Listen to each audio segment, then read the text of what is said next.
प्रिय विद्यार्थियों, सुप्रभात। मैं ज्योति मिन्हास आप सबकी अपनी प्यारी हिंदी अध्यापिका आपका आज के हिंदी कक्षा में स्वागत करती हूँ। और बच्चों, सबसे पहले तो ये बताओ कि संडे कैसा रहा? मज़ा किया? फैमिली मेम्बर्स के साथ अच्छे से टाइम स्पेंड किया? क्योंकि सोमवार से लेके शनिवार तक तो हमें पढ़ना पड़ता है, अपनी वीडियोस देखनी पड़ती हैं, फिर वर्कशीट्स जो हैं वो कंप्लीट करनी होती है। हाँ, संडे वाला दिन हम एक रखते हैं जिस दिन पढ़ाई थोड़ी सी कम और बाकी जो है मौज मस्ती वो ज़्यादा। तो बच्चों, सैटरडे को शनिवार को मैंने आपको चित्र वर्णन की रिवीजन वर्कशीट भेजी थी। मुझे उम्मीद है कि आप सबने वो वर्कशीट कर ली होगी। तथा शुक्रवार को हमने अग्निपथ कविता के प्रश्न उत्तरों पर चर्चा की थी और वो प्रश्नों के उत्तर जो हैं वो भी आपने अपनी नोटबुक्स पे कर लिए होंगे और बड़ी ही सुंदर सुंदर हैंडराइटिंग में। और मुझे ये भी उम्मीद है कि आपको प्रश्नों के उत्तर जो हैं वो अच्छे से समझ आ गए होंगे। इतना तो मुझे पता है कि मेरे बच्चे जो हैं वो बड़े ही जिम्मेदार बच्चे हैं। चाहे उनके टीचर्स उनके सामने नहीं हैं, चाहे ऐसा कुछ नहीं है कि हम डेली बेसिस पे आपकी नोटबुक्स चेक करेंगे। हाँ जी, क्लास में से किसी को भी खड़ा करके उसकी नोटबुक के बारे में पूछेंगे, कंप्लीट है, इनकम्प्लीट है, अगर इनकम्प्लीट है तो क्यों इनकम्प्लीट है। फिर कई बार आपको क्लास में टाइम दिया जाता था कि अपनी कक्षा में ही अपनी कॉपी पूरी करो। अब चाहे ऐसा कुछ नहीं हो सकता, किंतु आप लोग फिर भी मुझे पता है कि इतने रिस्पॉन्सिबल हो कि साथ साथ में अपनी नोटबुक्स बड़े अच्छे से कंप्लीट करोगे। तो बच्चों, अब हम बढ़ते हैं अपने आज के विषय की ओर। तो बच्चों, आज हम अपनी स्पर्श पुस्तक में से पाठ 1 धूल जो है वो पढ़ेंगे, जिसके लेखक जो हैं रामबिलास शर्मा जी हैं। रामबिलास शर्मा जी का जन्म 1912 ईस्वी में हुआ तथा उनकी मृत्यु जो है वो 2000 ईस्वी में हुई। उनका जन्म स्थान जो है उत्तर प्रदेश में उन्नाव में उनका जन्म हुआ। तो आज हम उनके द्वारा लिखी गई कहानी धूल जो है पढ़ेंगे तथा उसके माध्यम से हम लेखक के धूल संबंधी जो विचार हैं, धूल किसे कहते हैं बच्चों? मिट्टी, धूल, ये दोनों एक ही हैं।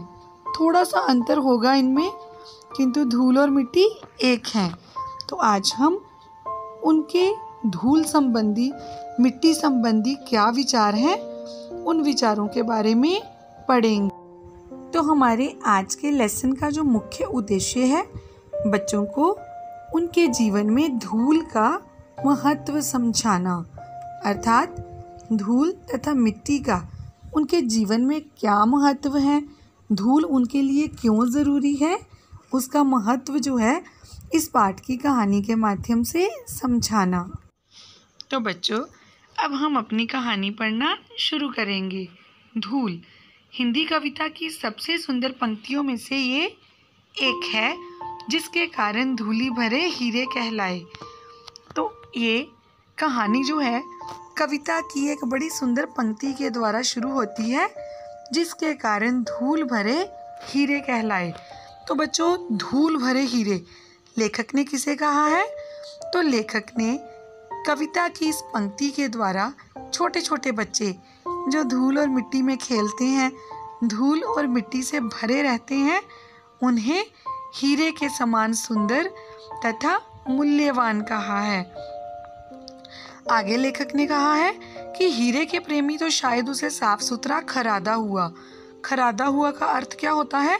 सुडौल, चिकना, अर्थात उसको चमकाया हुआ, जो आंखों में चकाचौंध रोशनी पैदा कर दे, ऐसा पसंद करेंगे।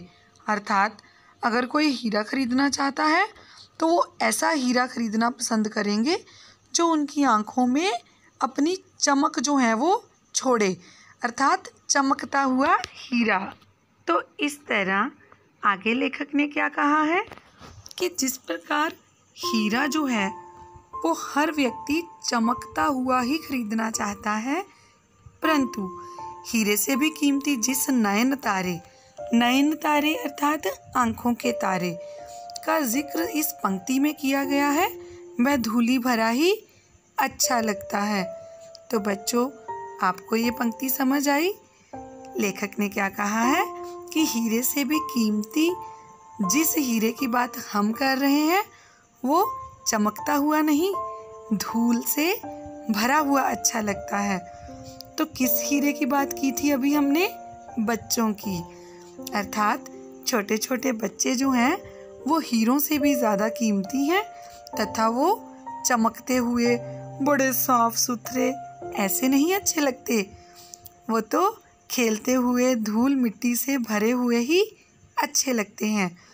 जिसका बचपन गांव के गलियारे की धूल में बीता हो, गलियारे गांव की गलियां, वह इस धूल के बिना किसी शिशु की कल्पना कर ही नहीं सकता। लेखक ने क्या कहा है कि जिन लोगों का बचपन गांव की गलियों में धूल में खेलते हुए बीता हो, वो लोग तो छोटे छोटे बच्चों की धूल के बिना कल्पना भी नहीं कर सकते। तो बच्चों, अपने माता पिता, अपने दादी दादू से पूछना कि वो लोग कैसे अपने दोस्तों और मित्रों के साथ मिलकर मिट्टी में खेलते थे।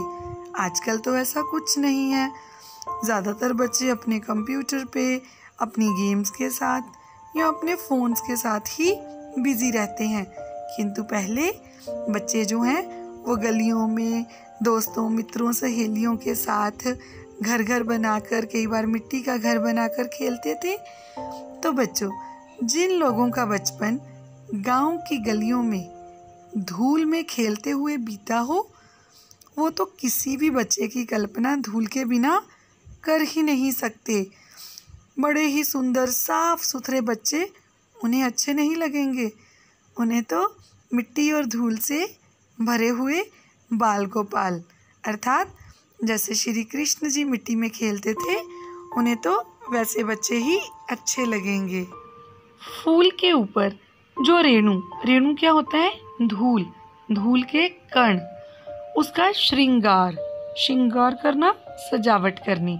कहते फूल के ऊपर जब धूल गिरी होती है तो वो फूलों को और सुंदर जो है वो बना देती है। वही धूल शिशु के मुंह पर उसकी सहज पार्थिवता, पार्थिवता मिट्टी संबंधी, इस धरती से संबंधित।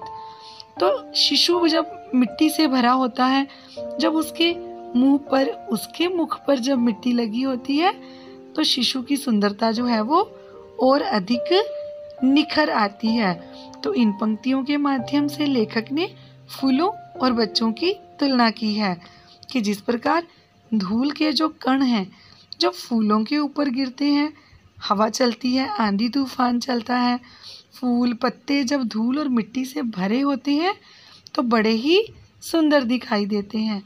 ठीक वैसे ही छोटे छोटे बच्चे जब मिट्टी में, धूल में खेलते हैं, उनके मुख पर जब मिट्टी और धूल जो है वो लगी होती है, वो बड़े ही सुंदर, बड़े ही प्यारे जो हैं वो लगते हैं।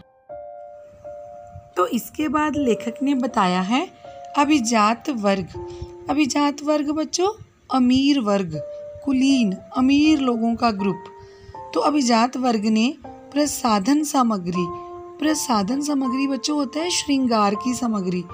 अब आप पूछोगे मैम श्रृंगार क्या होता है? कॉस्मेटिक्स का सामान, श्रृंगार की सामग्री, कॉस्मेटिक्स के लिए सामग्री। अब कॉस्मेटिक्स तो आपको पता होगा, कोई नाइट क्रीम, कोई मॉर्निंग क्रीम, कोई सनस्क्रीन लोशन, परफ्यूम, पाउडर। तो अमीर वर्ग ने अपने लिए जो श्रृंगार की सामग्री जो है वो बनाई है, उसमें बड़े बड़े जो आविष्कार किए हैं, लेखक ने उसकी तुलना जो है श्री कृष्ण के मुंह पर लगी गोधूली से की है।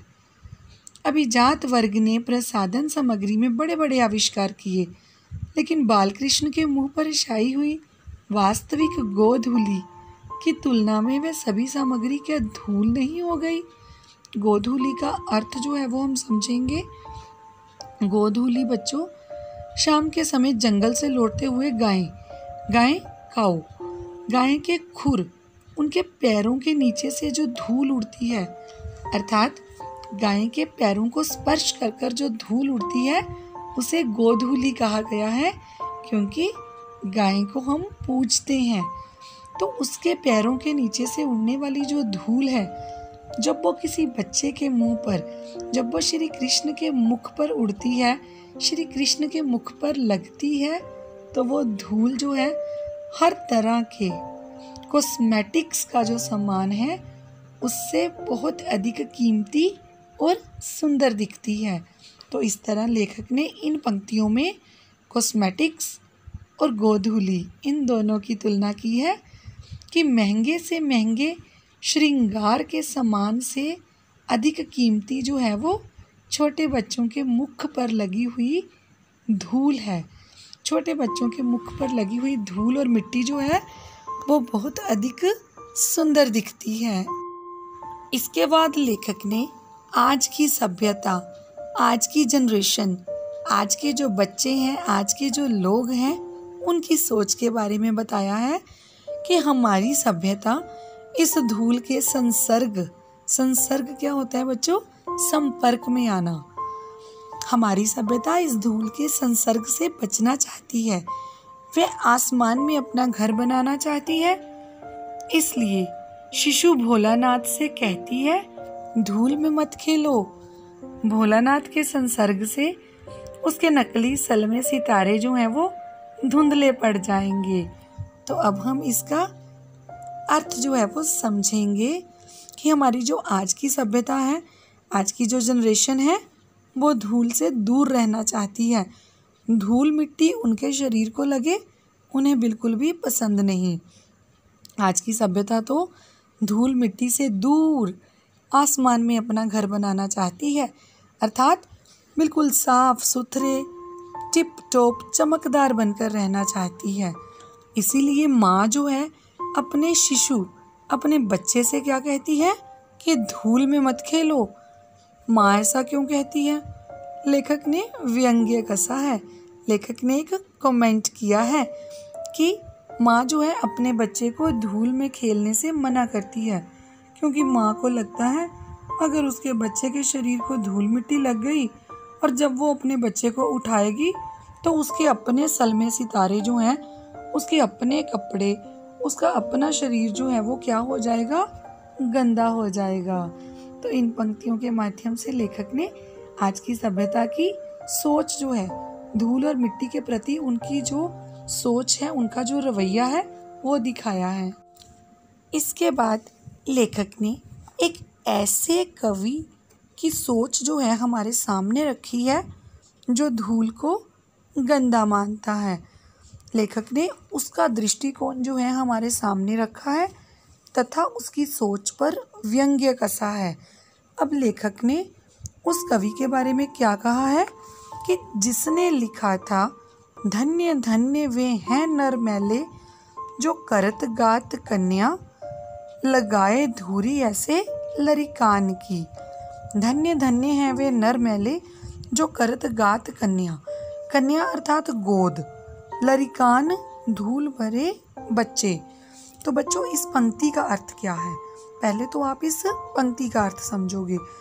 इस लाइन का अर्थ है, किसी कवि ने क्या लिखा है, कहते हैं धन्य धन्य वे नर मैले, ऐसे मैले लोग बड़े महान हैं जो करत गात कन्या लगाए धूरी ऐसे लरिकान की, कि जो धूल से भरे हुए बच्चों को अपनी गोद में उठाते हैं। अब कवि ने क्या लिख दिया कि ऐसे मैले लोग, मैले अर्थात गंदे लोग, बड़े अच्छे हैं जो धूल मिट्टी से भरे हुए बच्चों को अपनी गोदी में उठाते हैं। अब आगे लेखक ने क्या कहा है कि उसने भी मानो धूल भरे हीरों का महत्व कम करने में कुछ उठा ना रखा था। कैसे कुछ उठा ना रखा था? अर्थात जिस कवि ने किसी ऐसे व्यक्ति की प्रशंसा की है जो धूल से भरे बच्चों को अपनी गोदी में उठाता है, किंतु कवि ने उसे क्या कह दिया? मैला, गंदा। तो इस तरह कवि ने धूल से भरे हुए लोगों को गंदा कहकर उनका महत्व जो है वो पूरी तरह से कम कर दिया। बच्चों आपको इसका मतलब समझ आया? तो इसका अर्थ मैं एक बार दोबारा समझा देती हूँ कि लेखक ने एक ऐसी कवि की सोच हमारे सामने रखी है जिसने अपने पंक्तियों के माध्यम से किसी ऐसे व्यक्ति को जो धूल से भरे हुए बच्चों को उठाता है गंदा कहा है।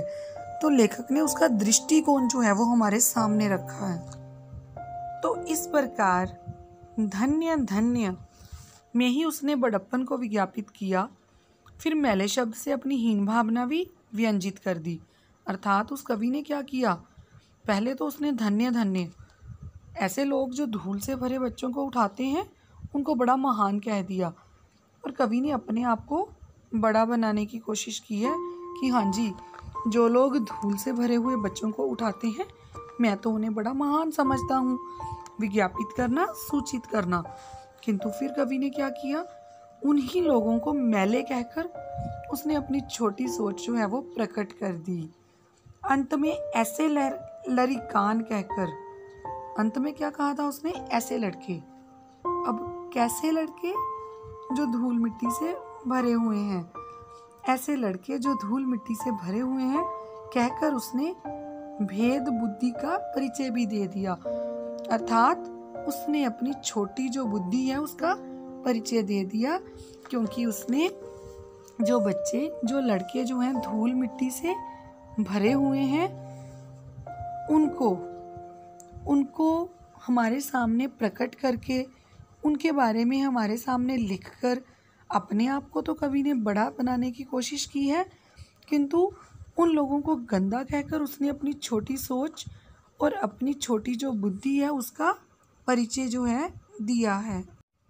तो बच्चों, आज हम धूल कहानी जो है इतनी ही पढ़ेंगे, क्योंकि मुझे पता है कि कहानी को समझना जो है वो थोड़ा सा मुश्किल है, और तब जब आपके पास किताबें भी नहीं हैं, इसको बिना पढ़े सिर्फ सुनकर जो है वो समझना थोड़ा मुश्किल है। इसलिए साथ में लिंक तो मैं आज भी भेजूंगी कि एक बार इसको आप पढ़ना ज़रूर। पर आप सब ने टेंशन नहीं लेनी है। अगर आपको कहानी में कहीं भी कोई समस्या है तो मैं जब अपनी अगली वीडियो भेजूंगी, जब मैं कहानी का अगला हिस्सा भेजूंगी, तो एक बार हम कहानी की अच्छे से दोहराई करेंगे।